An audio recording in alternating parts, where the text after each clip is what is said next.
if anyone listening was asking for advice and they're feeling kind of stuck or burnt out, it's like try to find something like new and exciting that you can like master or be working toward. That's like, not an outcome, but something that's like a small thing on a day to day that's exciting. So I think for me, I feel like there's still a lot that I can tinker with training or nutrition or strength or recovery. Like I feel like there's still stuff that I'm still trying to figure out. Okay, at least like what really works best for you? What does your body respond best to? And so as long as I'm in that state, that's exciting to me to figure out like, okay, there are still things that I can do to try to like maximize my performance and maximize, my times and getting better.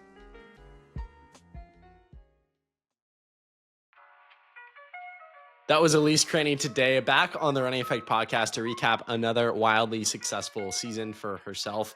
She makes world championship and Olympic teams left and right. And as I talk about in today's conversation, I feel like she's one of the most consistent runners in the United States that I've seen in my 20 years of life. There might be people before her who are more consistent, but at least in recent memory, you can almost always assume that Elise is going to make a U.S. team, and that's always remarkably exciting to see. And it's always remarkably honoring for me to be able to have the platform to sit down with her and break down what goes into those consistent, successful seasons. I really enjoyed this one. Elise is a good friend, and I feel like always brings a lot of deep philosophical points to her life and the sport of running that garner deep insights that I take away from our conversations and can apply into my life, ultimately making it better. And I hope you feel the same way after listening to our conversation today. If you do, share it with a friend. The easiest way in which we can grow is through the recommendation of a friend. That's how most people discover new podcasts. So I'd greatly appreciate you guys doing that. Also, give us a 5-star review. It takes literally 3 seconds to do so. And hit the follow button so you don't miss more conversations like this in the future. Without further ado, I hope you all enjoy this conversation with the one and only Elise Cranny. Ladies and gentlemen, she's back. She's accomplished more All-American titles while at Stanford than I could possibly fathom. She's a 2-time Olympian, makes world championship teams left and right. Anytime you turn on the 5K every July, NBC or Peacock or whatever they have it on, you can assume Elise is going to be in the top 3, kicking ass. And she's back on the podcast. Elise, how you doing?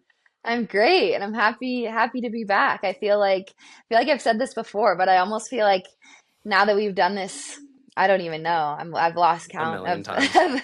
of the times, but it's always a great like post season, getting ready for the next season, like little debrief reflection. So I'm excited to be back.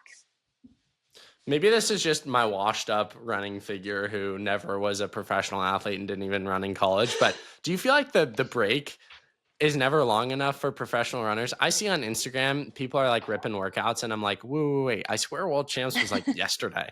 It is like a weird time warp. I was just saying, I was like, in some ways, I feel like I haven't, like, it was so long ago that I raced, but then at the same time, it always is crazy every year that you're just like suddenly back in it. And I feel, um, I've said this to a couple people. I'm like, I know it's like all part of the process and it's like so important to like take the break and step away from the sport. And it's like so necessary from like a mental perspective and physical perspective. But I always like forget getting back into it. I'm like, why does rebuilding mileage and getting back into workouts always feel so much harder than when you're like in full training? Like I'm like, man, I feel like running 85 to 90 miles a week is easier than running like 50 miles when you're like trying to get back into things. So that's always like my least favorite part.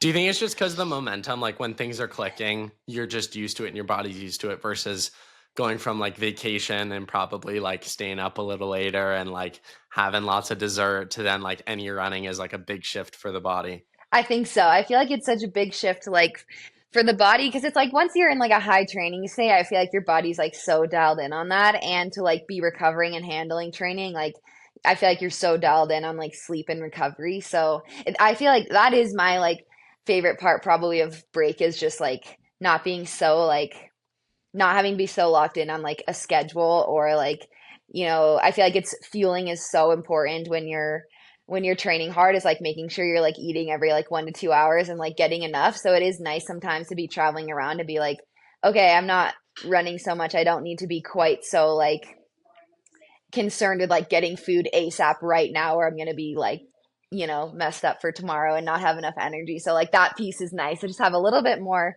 freedom in schedule and life.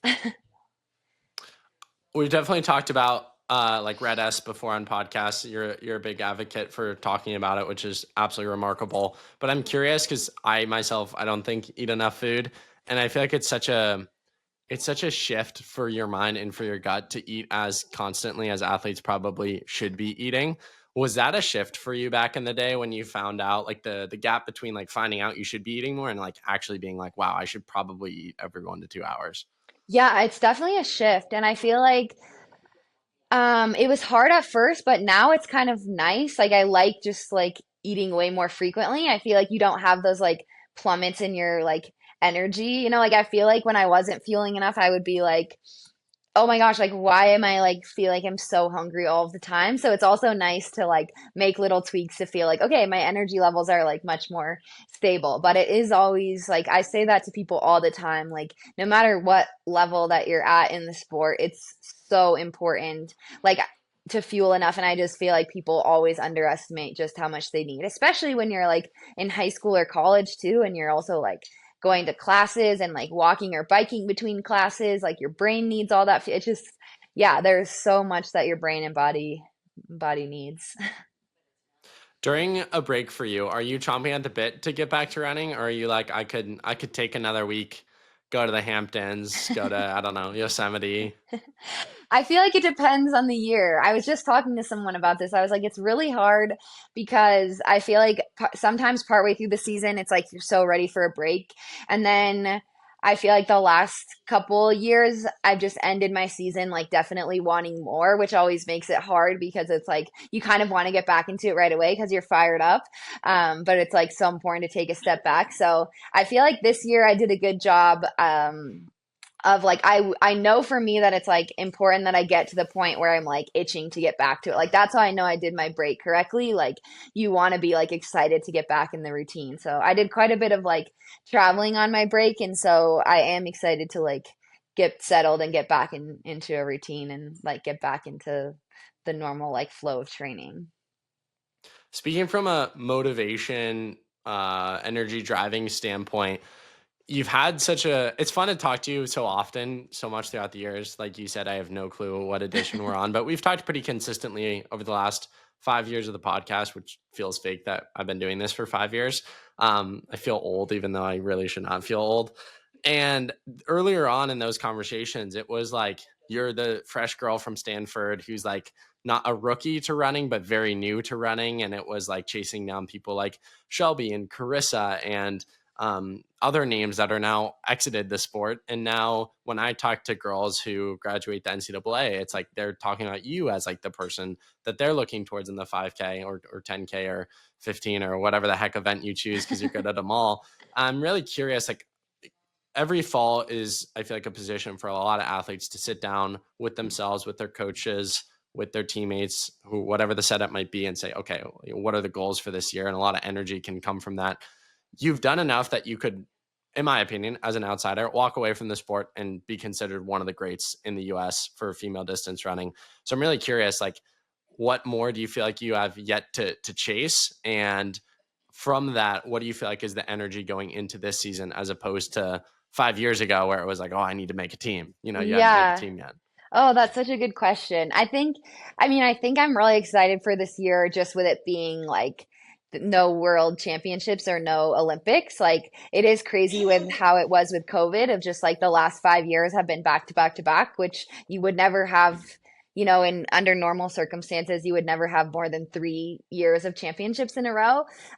So I am really excited for that. Just I think there's like a really good like energy to want to like try some different things. And I said this in some interviews post worlds, but like I really want to try to focus a little bit more on like the 8 and 15 this year. And I feel like I've had some really good coaches with Jerry and now with Jarred of like developing my aerobic system. And I think that was something that was like definitely lacking for me just as a younger athlete and being injured quite a bit in college. I wasn't able to get that stimulus, but now I feel like there's just so much room for improvement for me in like the speed side of things, which I think no matter what event I end up doing, hopefully at some future championships that I'm hoping that like that speed will help with that just because if you look at any race now, 10K, 5K, 15, it's you really have to have that incredible closing speed that last 1K. So I'm really excited to just yeah, like work on some of those different skills and those different spots that are a little bit of like a weak spot for me right now.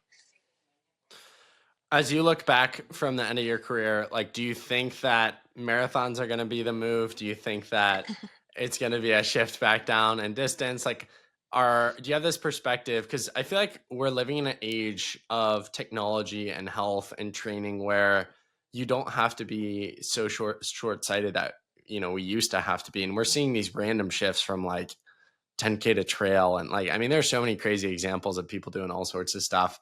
Do you view your career being pretty linear at this point, or do you think you might take an interesting detour here or there?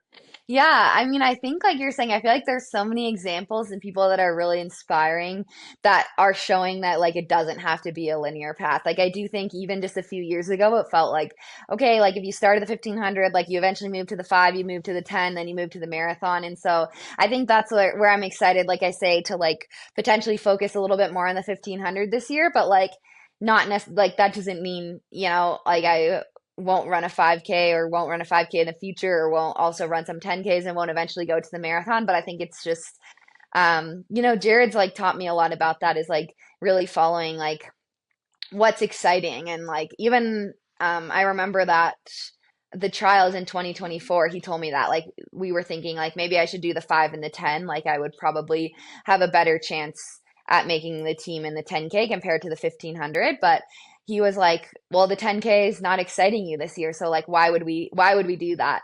And so I think that's something that he's really instilled in me and I think helps me think of my career kind of as less linear, which is exciting of just like, okay, what feels like it's like lighting a fire or exciting you this year and like let's work on that or let's do that. But hopefully some marathons in the future. I was just at the Chicago Marathon a couple weeks ago and I do like love the energy of those and definitely wanna do one someday, but not anytime in the near future. Do you think there's any track race that compares from an atmosphere perspective to like a world major marathon? Ah, unfortunately, I don't. Like, I mean, I guess if it's like, I feel I'm like like, people go all out for marathons. It's yeah, crazy. it is crazy. It's just, I guess in like a stadium, it's cool because it's so concentrated. Like, I will say the world champs in Tokyo this year and even in Paris, like the crowd was really incredible. But I feel like it is like such a cool concept to me that like you have these marathons that like can basically shut down like an entire city and you have people like lining the course for like 26 whole miles. Like I know it's not in one concentrated spot, but that energy is just really cool. It's different than track. You mentioned doing what's fun, doing what is enjoyable or exciting. I think I was talking to Coach Smith about this as well as I had a different podcast yesterday with Cole Mathisen, who's a Colorado kid. You'd love him if you don't know him. Super, super nice kid. He was my class in high school, so we got to know each other well, and he's just a good human being. But like, how do you balance a sport that rewards you for results and accolades and what you're quote unquote best at, but in certain situations, what's most fun and exciting to you might be different. So in the situation you gave me, it's like, on paper, maybe you didn't have as good of a chance in the 15, but it was fun and exciting. But we live in a sport where the incentives are to do always what you're best at. How do you like check yourself and ground yourself to be like, okay, that's okay. It doesn't, I'm doing this sport for me at the end of the day. I'm doing this sport because I enjoy it. And so I need to stay in touch with those motives and do it because I love it. Yeah, I feel like when I started working with Jared in 2024, like he's really helped me with that. I think I got, just when you're talking about like when it was championship after championship, and it's like that obviously is the big goal to make a team, but I think that became so much my focus that I kind of forgot like, okay, and like focusing on what you're good at, but like, the importance of like really working on like maybe some spots that are weaknesses and like being excited about that. And so I think he's really, really helped me with that. And I think a big part of that is, um, I think we've talked about this before, but just like thinking about like how you define success. And I think, I think from like people that I've looked up to, I feel like people that have had really long careers and have had a lot of longevity in the sport, like they're really like enjoying it. And I think that's something that um I think I've really turned a corner and tried to focus on more over the last couple of years. Is like I really want to keep doing this, and I feel like I have a lot left. But there are definitely times where I think I haven't done what's fun or have been too focused on the results that it's like you lose that joy and get a little bit burnt out. And yeah, I like want to be able to have a long career, but I want to have a long career because like yes, my body and mind hold up, but also because I'm like loving it and I want to keep it going as long as I can, not like that you're just like trying to go through the motions or get through it. And so I think like picking what's fun and exciting is a really important part of the longevity and yeah, just like continuing to have joy in it. And I know for myself, I think it's common for a lot of people, but like your ability to like push through those like hard moments or push through even like a hard workout or a hard race, right, are so much better if you're like in a good spot and you're in a happy place and you're doing something that excites you versus it's much harder if you're not in a good spot to get through those like moments of doubt or those dark moments in races or workouts or get yourself out the door for a run that you need to. Like if you're not in a good spot and you're not enjoying it, it's those moments are even harder than they already are. 100%. This discussion conversation reminds me, at least, of what we were talking about before recording, where I was telling you that I feel like there have been moments this year where I've had gut checks where I'm like, have I been doing things solely based on like monetary motives or incentives? And I almost think there's a corollary there with results in the sport. It's like, look, if you're in business, money 100% matters. It 100% matters, but it's not the end all be all, and it should never be the source of motivation. And I almost think it's very similar with running. It's like, if you are only in the sport and your only motivation comes from wanting the accolades and the results itself, it's never going to be fun and enjoyable because you're always going to want the next thing. So it's not sustainable. But it's also okay. And these both things can be true at the same time, where the accolades and the results can be a form of motivation. It just shouldn't be the only form of motivation.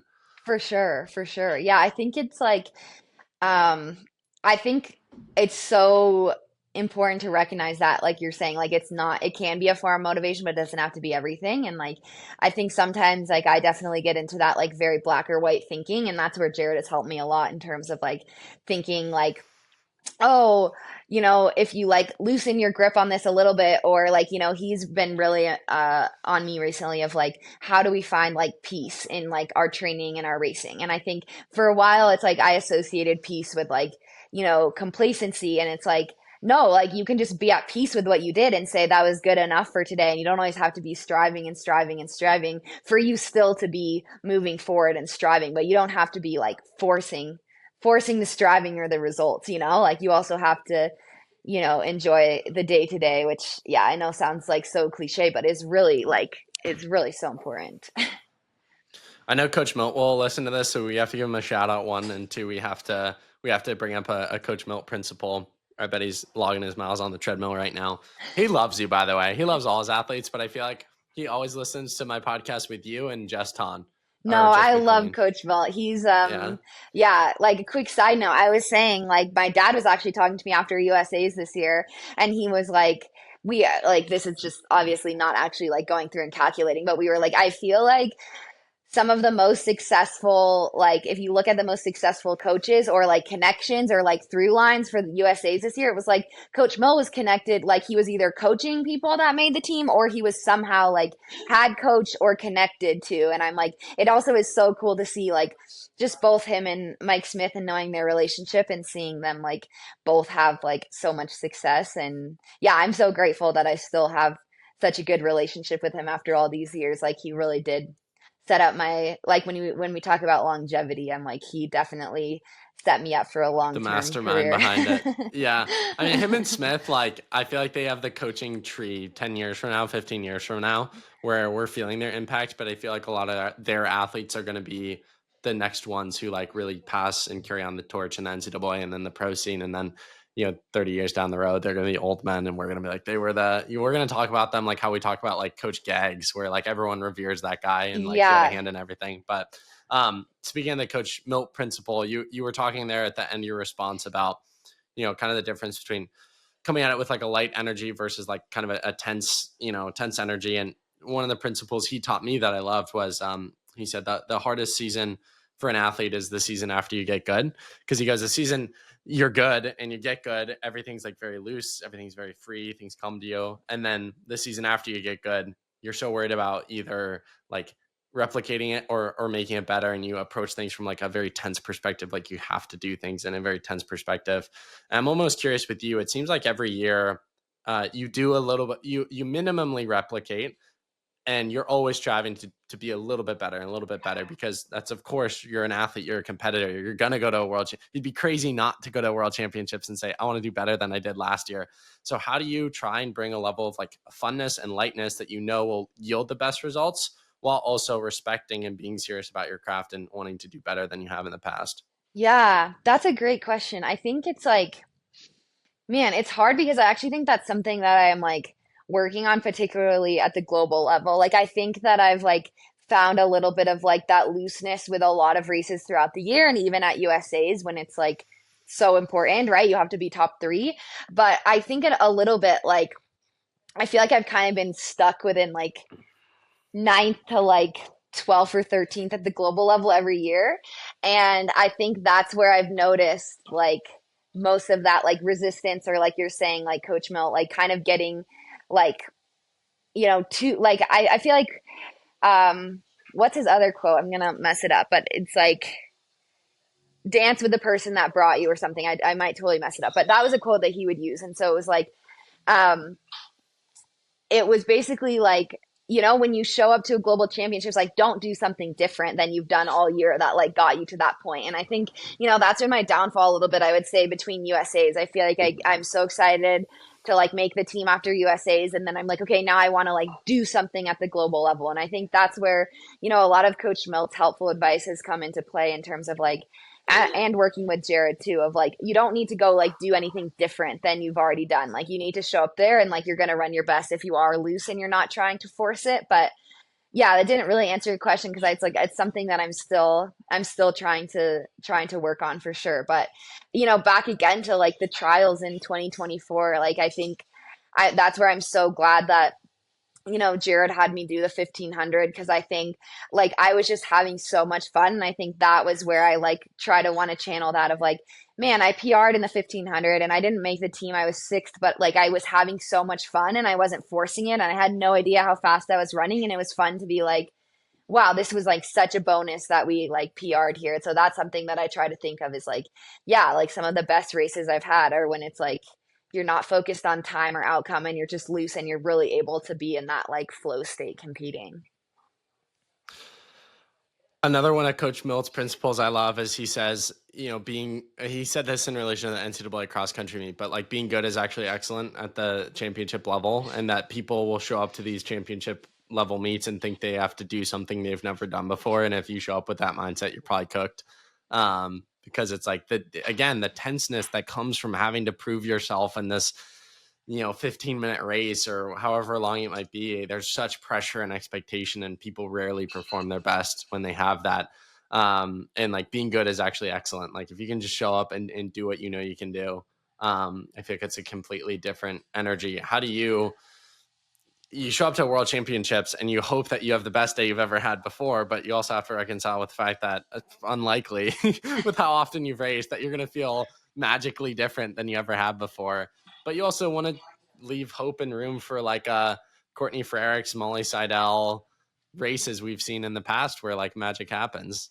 Yeah, I think like I guess going back to the word like peace, like I think that's like what Jarred really prepared me for this year. And I think that's something that helps with like the looseness too, is like I feel like I was disappointed in the result of my like world champs overall, but I also think in some ways there's a peace knowing like Jerry and I, we're both talking before the race, and it's like you want to show up and you hope you have an amazing day, or you hope, the race plays into exactly like your favor. And it's like, especially with that 10K, like it was just a crazy race. Like I think a 213 or 214 800 was dropped at like 4K into the race. So it just ended up being a really crazy race. And it's like, you always want to show up and think, I'm going to put myself in it and I can do it and have that belief. But yeah, I think like showing up, it was Jared and I were like, we've done everything we could do, you know. I feel like we had done like heat and humidity, we had done the right amount of training, we were recovered well, like we showed up like healthy and excited and um yeah, not to sound cliche, but it's like you have to be grateful for that, you know, like there are so many things that that can kind of go wrong or you could get sick or injured. And so to be able to like show up and be excited to do that, I think was something that was really I was really grateful for at this global championship. So it's like that is always frustrating when you have that and it still doesn't end in that like moment that you really want when you're like, man, like that kind of stinks that you know, the best I could do and being so like locked in and feeling like we left no stone unturned got us 12th, but I think you know, it's much better to have it that way than to walk away and have all these what ifs of like, oh, what if we did this? What if we did this better? So I think, you know, there is definitely like a piece to that too. But yeah, to your, you know, even talking about Coach Milt, like I was just talking to Jared about this the other day of um it's really hard, I think, as a perfectionist to to accept like the good enough or like Coach Milt said, like you just have to be good that day. But it's like I think that's something that Jared and I have even worked on this year with trying to find, you know, consistency and stay healthy is like you don't want to knock one workout out of the park and then, you know, be injured or toasted for 2 or 3 weeks. It's better if you can just like be good enough every single day and string that together. And so I think that's like a really important thing that I'm trying to channel too. Is like you don't need those like super flashy, crazy workouts or mileage weeks. It's just like you need to just show up and be like, you know, just good enough. Just show up and be good and like and wait for those days. You know, we always want those days, those really great days where you feel amazing, but they are pretty few and far between. So I feel like that's another Coach Milt lesson is like how can you show up and have a maybe if you're having a C day, how can you have a B plus day instead of letting it unravel, you know? And that helps you for then when it is your time to have an A day that you actually are able to have an A plus day. So I think, you know, that's something to think about too. And that's something I think about, especially racing at any level, but especially at the global levels. Like even when it's, you know, our goal this year was to be top six and is like even when that's unraveling, like how can you still try to catch as many people as possible? Like how can you still try to be competitive and finish as high as possible even when you kind of see that primary goal slipping away? And I think that's a really important lesson to The learn. race within the race. Yeah. Yeah. If like every race was like picture perfect or like we blew our expectation away, like the special races would have no meaning. Like what makes something special is that it's not ordinary. And so I think people want every race to like go perfect, but eventually every high schooler knows this.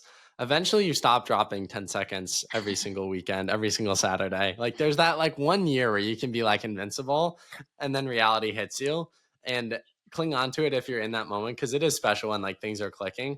But I feel like most athletes like they only have a very specific window where that happens. And a lot of them can find a few windows in a career. And I feel like those are the really special careers. But I feel like the best people, and you're one of them, are the ones who just their baseline performance is so damn good and it's better than most people's and the consistency aspect. And that's where I feel like for you, something I've always really respected. Like I've been at the past few US championships and you'll hear fans throw out predictions or stuff. And the few times I feel like you haven't been talked about in relation to the women's 5K, one, I get defensive of you because I know you well. But two, I'm like, we as a society love the new flashy things. We love talking about the female who ran 14:45 and how she's going to win. Like Elise makes the team every year. Every year. If we had sports betting and running, it's probably the safest bet you can take that Elise Cranny is going to make the 5K team. And I think we undervalue consistency in society over the one flashy flash in the pan performance. And correct me if I'm wrong, but I almost think you would rather be consistently good for a 10-year career stretch than have the year of your life and then no one ever hears from you again. That's such a good question. I feel like you touched on so many things that I've had like multiple conversations with people on runs. Like I feel like that was such a question when I was on Bowerman too, like even with the guys team, like the question is like, would you take like, you know, like 1 year of running and a medal or would you take like a 10-year career? And I feel like yeah, actually, I was just talking even to Katie Rainsberger about this a couple months ago of just like we wish that there was more incentive um, in the sport for consistency at every level. Like I think that's so important. I think, that's where I think you also, if we had that paradigm shift to like, there would be so much more focus on, um, like fueling well and health and strength and like really building up the foundation of an athlete. Because I think if you're a coach and, like I think that's what a lot of the best coaches do is like the best coaches look at like the long term and the consistency and how can we like really build this athlete up as a person but also as an athlete over time instead of just like yeah like I'm sure any like take Coach Mel for example, like I'm sure he could like go ham and throw crazy workouts at someone and have them run like even more insane than he's having people run now like for a year, but it's like he's able to do that even even like look at like what Parker and Ethan have done for example. It's like he's able to like have people perform at a really high level but do it in a way that's like sustainable and consistent. And yeah, I just like this is like a whole nother tangent I don't need to get on, but I do think that the sport definitely doesn't recognize consistency enough. Like I know those are some of the people that I look up to most in the sport is like people that have had those like really long careers or have like, been able to come back from like big setbacks or injuries, but have like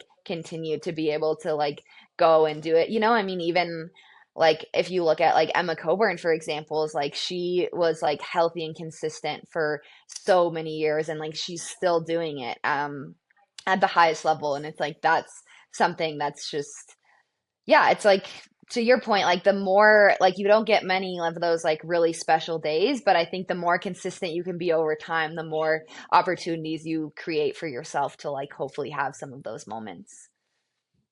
How do you know when to walk away? And have you thought about, you're still pretty young, but like people are talking about this a lot with like a LeBron. It's like, do you, which by the way, Michael Jordan's infinitely better. I debate people on that all the time, but besides the point. So it doesn't matter if he's in the sport 10 more years, he's never going to be the GOAT. But for him, it's like, he could walk away and be revered, but I'm sure in his heart, he like probably wants to win the title and then walk away. But it's like, are you risking more seasons and the seasons getting less and less good every single year at that chase? I think for a runner, it's like, I put it this way. Kipchoge, love the guy. He should probably hang it up. He's never going to win another world marathon major. That breaks me. I grew up with a Kipchoge breaking too. So he's the coolest guy ever. But it's like he probably has 5 more years where he can place top 10 literally in every single world major, which is so impressive for his age. But I bet there's a part of his heart that he wants to go out and he wants to win Berlin and then retire. I don't know. I don't know the guy. But you know what I'm Yeah. saying? How do you think about these subjects in your head? Like, are there certain metrics you feel like you need to hit before retiring? Is there a certain race you want to go out on top of? Is there like you want to make Yeah. another team? How do you think about that? Or Yeah. it could also be event based, like, certain unfinished business on the track before going to the marathon, or you want to try the marathon before like completely retiring. How do you think about these Yeah. subjects, and do you even think about them at all? For sure. I mean, I think a big thing is like, I think the unfinished business is a big part, but I think, for me and like, even some of the examples you gave, like, I feel like as long as someone is still like enjoying it and loving it, which I know sounds again like so cliche, but like, I feel like that's most important, like that's where I've thought like a couple times. I mean, I was just telling Jared this, like, I feel like I like was pretty like burnt out and ready to be done when he started coaching me. And it's like he really like reinvigorated and helped me find my love for running again. And so I think there are even like ebbs and flows that like someone may have in their career of like there was stuff that I still wanted to do, but I feel like I had just lost, I was just putting so much pressure on myself and had lost so much of that joy that it wasn't as fun anymore. And I was like, this, even if my body could do it for X number more years, and there is a lot that I still want to accomplish, I'm not enjoying it. So I think that's like the first thing like I definitely think I've thought of since early in my career is like I definitely can't go. I'm not a person that can go too long if I don't feel like I have stuff that is still exciting me in the sport. um, and so, yeah, I think like that's where I think I'm excited about this next year of just like different distances and different things where, you're just like challenging yourself in a different way. Like, I think that's always really exciting to me. Like, I've felt, when I started working with Jared and doing like some new drills and stuff, like all of that is exciting to me. Like, I think that's where, I mean, when you talk about like high schoolers earlier, when you're dropping so much time, is like, That's what I love so much. Like I love learning new skills or trying new workouts or like trying to master something new or like, maybe it's like you're just adding some drills in or you're adding some strides in or you're adding some hurdle drills, like anything like that. Like I guess you didn't ask for this, but like if anyone listening was asking for advice and they're feeling kind of stuck or burnt out, it's like try to find something like new and exciting that you can like master or be working toward. That's like, not an outcome, but something that's like a small thing on a day to day that's exciting. So I think for me, I feel like there's still um, a lot that I can tinker with training or nutrition or strength or recovery. Like I feel like there's still stuff that I'm still trying to figure out. Okay, at least like what really works best for you? What does your body respond best to? And so as long as I'm in that state, that's exciting to me to figure out like, okay, there's still things that I can do to try to like maximize my performance and maximize, my times and getting better. There's a quote. It's not a complete podcast if I don't bring up a quote with you. There's a quote I brought up with Coach Smith in a few podcasts recently. I think it's the most impactful quote I've came across this year. It's a gut punch every time I state it. I'm curious your thoughts on it, specifically as it relates to your career, because I think high achievers like yourself, you think back to races in high school. It wasn't life or death, but there was a lot of weight and meaning behind it. And then you get to college, and there's a lot of weight and meaning behind NCAA championships and titles, cross country, track, indoor, outdoor, DMR, individual events, XYZ, and then professional, making your first team, Olympics, XYZ. The goals are always moving, and I think it's very similar in like a business or a podcast or whatever it might be. The quote was so simple, and it's just, you've already achieved goals you said would make you happy. And that nailed me, because it's basically like, you know, we're on the other goalpost of the goals that we said would make us happy, and we're not happy. And yet we think that on the other side of the current goals is happiness and fulfillment. Yet once we get to that, it'll just keep moving. That is such a that is such a good quote. I haven't heard that, but I feel like working with my sports psych, he has said something similar along those lines, or essentially like you have to like celebrate what you've done. Like I guess I think about that for me is like I had a dream of making an Olympic team since I was super young, and it is crazy because like once you do it, it was like absolutely like so incredible and like such an incredible moment. Um, but we talked about this a little bit before the podcast started, but it's like you still realize like you're the same person, which is a good thing. It doesn't like you're not just like some completely different person. But I think um that's always like just super interesting to think about is and it shows the importance of I think like celebrating when you get to those milestones, even if that, creates a new milestone. That's great and that's exciting. But like how can you still like celebrate and be like, wow, like 10 years ago, I would have like absolutely killed to do this. And that's what, a lot of people reminded me that and helped me put that in perspective even after my world champs. It's like, yeah, but you're still like 12th in the world. And it's like, yeah, but it's like if you think back to like Elise 6 years ago, if you said that she would be disappointed with like being 12th in the world, I would be like, wait, what? I just want to be at one of these global championships. So it is crazy how quickly it shifts. And that's just how our brains are wired, which I think is a good thing that, we're looking forward, but I think it's also so important. Yeah, not to like keep bringing up Coach Milt, but he taught me that like very early on in college. Like he had a very like kind of like what you just said when you like say you read that quote and you have a gut punch every time. I feel like he sat me down one point when I was coming back from an injury and he's like, if you never celebrate your steps forward, like you're never going to get momentum. And I can like vividly picture where we were when he said it, and like that always comes back to me of like, yeah, like momentum is such a big part in this sport too. So if it's like you're always striving for more, but you're also never getting momentum or celebrating those steps that you have, it's not to come back to that too, but it's just like it's not sustainable and it's not going to be like enjoyable either. And then I feel like you're going to finish and be like, oh, I did these things, but like, did I really think it was that cool if I didn't stop and take a moment to be like, wow, look how far I've come?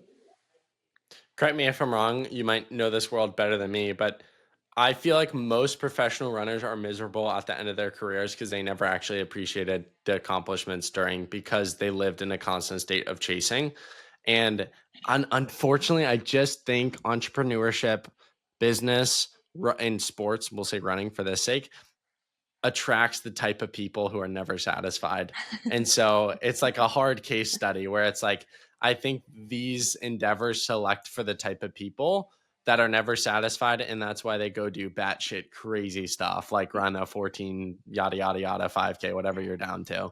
Um, and so it's that really hard balance of, yeah, appreciating how far you've come, but also you do need something to shoot for to keep going and to keep motivating yourself and I just don't know if I've ever really talked to anyone who I'm fully convinced has it figured out. And I think if you had it figured out, you'd be perfect. You would, and I think there's such beauty and just being like, I don't have it figured out. And every day, every year is a chase to try and live a little bit more healthy and sustainably. And, we talk about having fun in the sport, but at the end of the day, like that's what it's all about. Like we're only on life for such a short period of time. Do what you love, do what brings you joy. And if that's running, if that's something else, do that.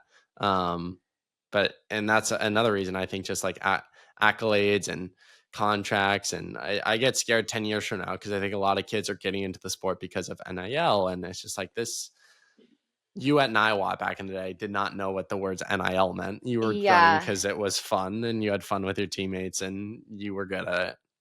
I am so nervous for like younger athletes. Like I hope that still it's just like that there's not that added pressure and you're still doing it where you're allowing yourself to like make those big like leaps and jumps and because that is like the really fun part of like yeah, like seeing all your progress pay off and like not really having anything to lose. So I hope that can still, despite NIL, I hope that can still be a common theme.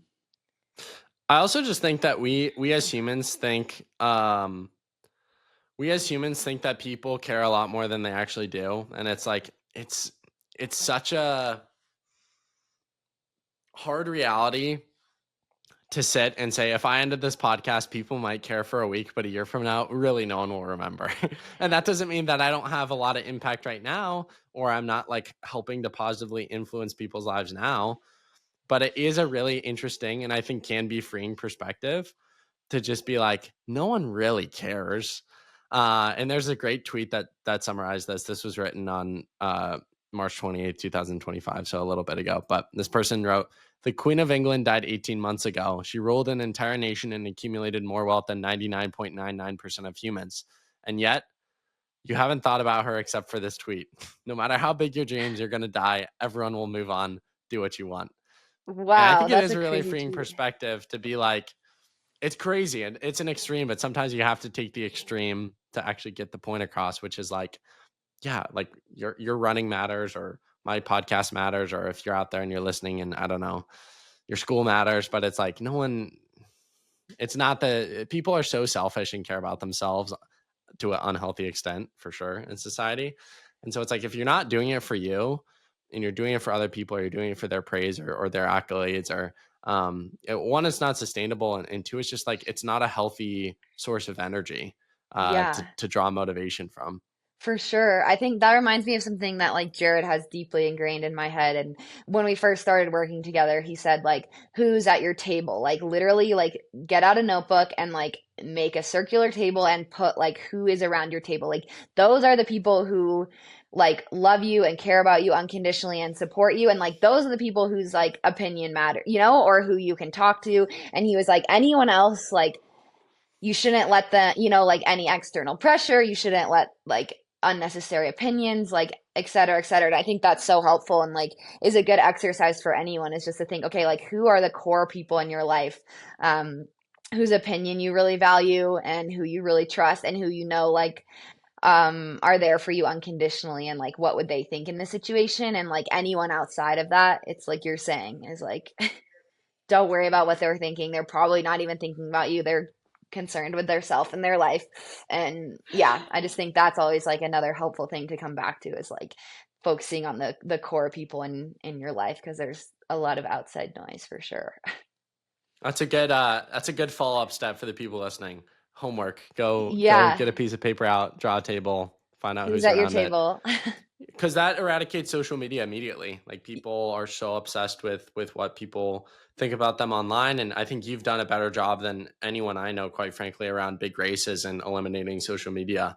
I think people are really scared to go down the path of their addictions of dopamine, and like it's a hard thing to have self ownership specifically in regards to social media, to be like, I'm on this app for other people's validation and approval. Like, how many people are self-aware enough and have that self-ownership to be like, oh, I do care about what other people think about me on this silly little app. And it's like most of us, that's the case, It's but so few hard, people. yeah. Yeah. And it makes sense, by the way. Like, I think you could hear that and beat yourself up, but it's like, we are wired that way because we are wired to be in a tribe and be accepted.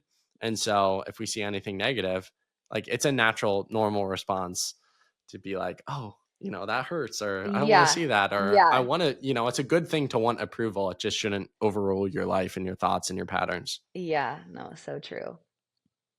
What was the first time you did get off of social media for like a race, and what was the effect of that? Oh man. I can't even remember. I feel like it's a joke with like some of my close friends and my sisters. They're like, are you off or on social media right now? Like sometimes I do it not even related to races.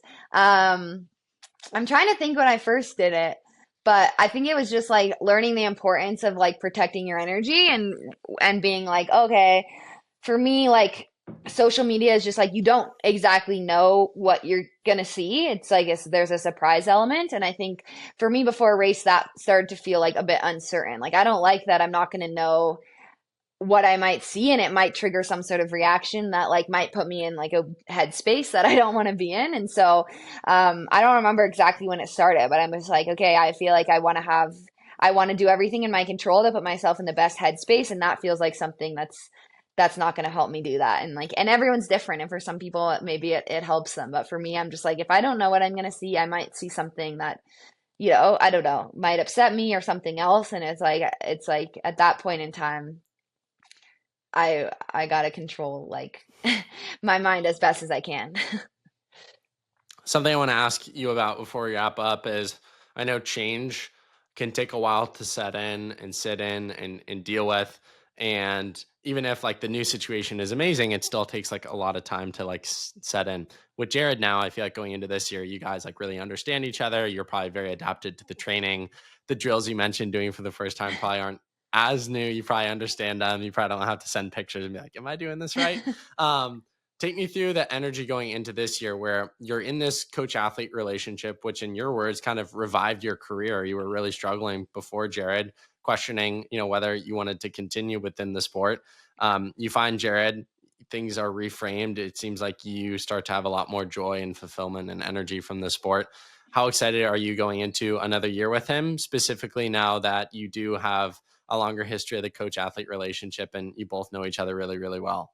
Yeah, I mean, I think the biggest thing with that is just the fact that we have, which I'm so grateful from the beginning, that we've like known each other for 10 plus years before we even started working together, which I think is why, in some ways when I called him up and asked if he would coach me, I think he still was like so surprised and felt a little bit out of the blue. But I think for me, it's like that's how I knew it was the right decision because it just like it felt so right. And I felt like I've known this person, like to what he said about the table. Like I know this person so well and I like trust him and he trusts me and he knows me really well. And I feel like when there's that, um, like foundational relationship, I feel like that was really helpful for us even in the transition of like um yeah, I think it's helped make it very like collaborative too, which is awesome.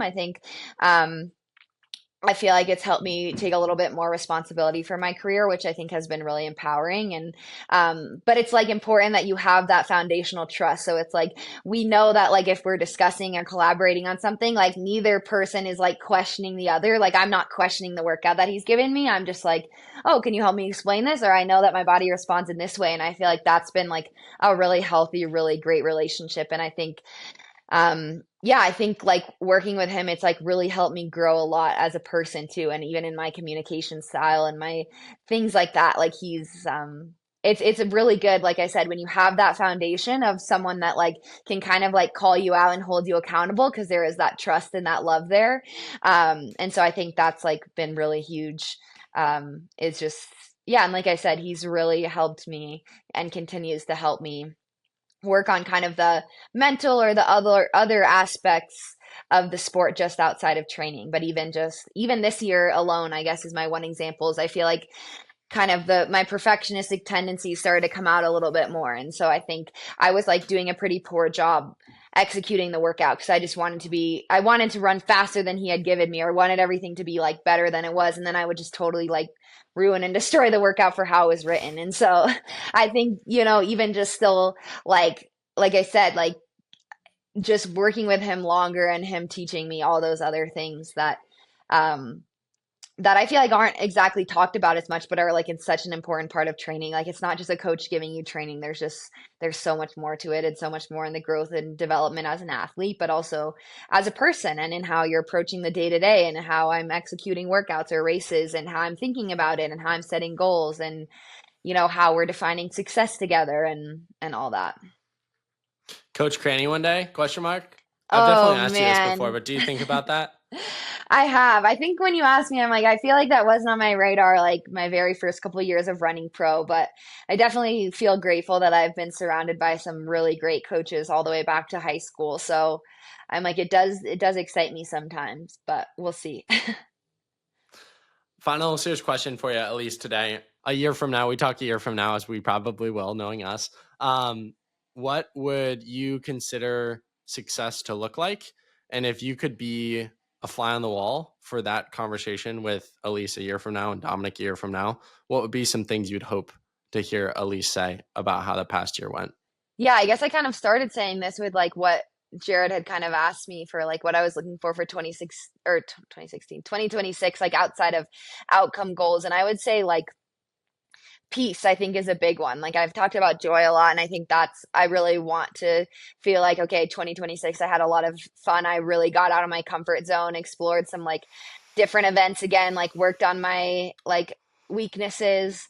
But I think the biggest thing is like finding peace in that too. Like I think finding peace in like, after races, but also in the day to day, just trusting like, okay, you did your best every single day and not kind of being so bent out of shape like after a bad workout or if something wasn't quite perfect. And so I think that's what I would like is just like finding a consistent year where, I think that's another piece that Jared and I talked about. Like this last year was the most consistent I've ever been from like a training and like health perspective. Like I trained for almost 12 months straight, but like I feel like my racing was pretty inconsistent, and I feel like my racing has been kind of inconsistent the last couple years. So I'd really like to like hone in on that a little bit more, is like figure it out if that's a recovery piece of how, because I think that's kind of what, when you're not like racing super consistently, that definitely takes a toll on me mentally. So I would like to find that kind of consistency in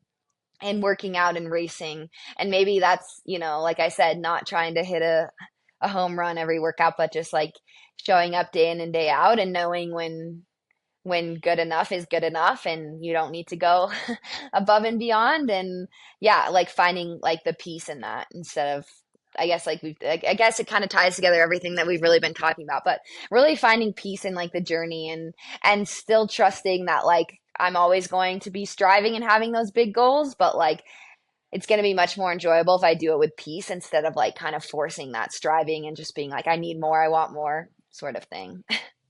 Yeah, two completely different energies, same sport, but different ways in which you show up in it. And yeah, I don't demonize striving. If you didn't strive, there would be no accomplishment. There'd be no drive for success. I think that's healthy, but I think it's the grounding that comes with that says I'm someone outside of this sport and my worth is not tied to how fast I run this 400-meter split at 10 a.m. at the Niwot track. For sure. I do think, I mean, I think that's what we've talked about. I think it's such a hard balance because it's like you need that, right? Like you said, I feel like for everyone in business or, whatever like discipline you're in is like striving is so important. That's like motivating factor. That's what allows people to do incredible things. But I think the people that are best at that like are good at finding that balance of like striving, but like, yeah, celebrating the steps forward and getting momentum and also knowing when like you did the best you can and like striving today means stopping. Life is hard, and if you find someone who fully understands it, please point them my way. Yeah, That's what I honestly, just open up your like send them to the podcast. If someone can seriously. answer all these hard life questions, I would Well, I like you just to do a podcast. yeah. I mean, I think it's like anyone who says they have their life figured out is lying to you. or what was I going to say? No one has their life figured out, and anyone who says they do is lying to you. And the older I've gotten, the more life I've gotten to experience. I think it's about how do you make the pursuit of finding the meaning of life and finding why you're here as enjoyable and fruitful and fulfilling as it possibly can be. And I don't think there will, I'm at peace with this conclusion, but I don't really think there'll ever be a year on this earth that I fully feel like 100% fulfilled or 100% like I understand what's going on. And I don't know if I would love if I did. And I think the people who do are so blind and so not self-aware that they're just kind of living and not doing anything extraordinary or great. I think the people I know in my life who are going after greatness, achieving greatness, doing things for more than just themselves in this earth are consistently and constantly confused about the path and the journey and maybe a little bit unsure. And I think, we as humans like almost demonize being unsure or not having life figured out. So we put up this projection of like, but it's like, I have no clue what I'm doing, but I'm like enjoying life while I try to figure it all out.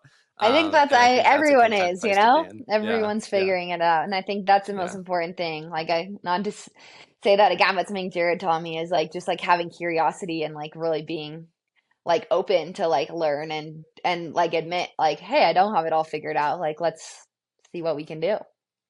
And final thought for you, another quote that's not really a quote because it's not even long, but it's just like, what if the point of life is experiencing, right? That's a good one. Experiencing the joy, the sorrow, because it was one of the deepest insights I had last year of like to feel sad, to feel angry, emotions that are demonized in culture and society are emotions that tell you that you're alive and the odds of you existing as uniquely you are 400 trillion to 1. So any emotion that signals to you that you're alive and you're living, like we're the lucky ones. We're on Yeah. a podcast talking about life and running and philosophy and what makes a meaningful life. And it's like the odds of this conversation happening, you're 400 trillion to 1, I'm 400 trillion to 1. Who even knows what the odds of this like it's like to experience life is to live life. And that has been a big shift for me recently of like, is there such a thing as a bad day, right? Or is it just we're perceiving it like, is a bad day really all that bad? Because bad days bring perspective to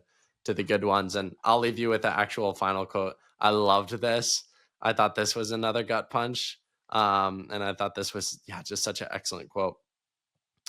The weather is never miserable. We are. Oh my gosh, that's good. It is. It's so much about perspective. And I think, like you said, that's what you think all the time. Like, you're like, oh, like, yeah, of course I would choose to like win every single race. But it's also like, how fulfilling would that be after a while? Like, there does have to be, like that is what makes it fulfilling when you're learning and growing and developing and saying, like, okay, this is what I could change. So yeah. Good stuff. That was a good philosophical deep dive, as we always have. Yeah, I feel Final like we question always for do you. that like right at the end too, and I'm like, wow. Then you just left me like you leave me when we get off the podcast, just like thinking too many deep Mind spinning. thoughts. Yeah. I hope we do the same for the listener. That's the goal, is that we leave them thinking, pondering something deep that can impact their life. Final question for you though, on a way lighter, less existential note, we're deep in the thick of fall. I'm assuming the leaves have changed in Boulder. What's the Elise Cranny like staple, whether it's a drink, a movie, like what's Ooh, a fall favorite thing that you have this time of year? ooh, that's so good. Oh my gosh, I'm trying to think. Um, I just love like pastries and bread in general. So anything like pumpkin, like a pumpkin scone, pumpkin bread. My mom has a recipe sitting on the counter over here for like some sort of like pumpkin cake that looks really good. So, yeah, like pumpkin is a very basic answer, but any sort of like, yeah, like nice pastry, sweet treat that I can have that has pumpkin in it is, yeah, Can't just go it. wrong. Can't go wrong. Well, Elise, thank you always for making the time to have these deep, inspiring discussions. You know this, but to reaffirm you, I'm so inspired by you and your life and how you talk about your life and the things that you're doing, the things that you're chasing and striving after. And I know these conversations are always such a gift to not just me, but everyone else. So keep crushing it. Appreciate you. And we'll talk again soon. Well, thank you so much for having me on, and it was great talking with you again.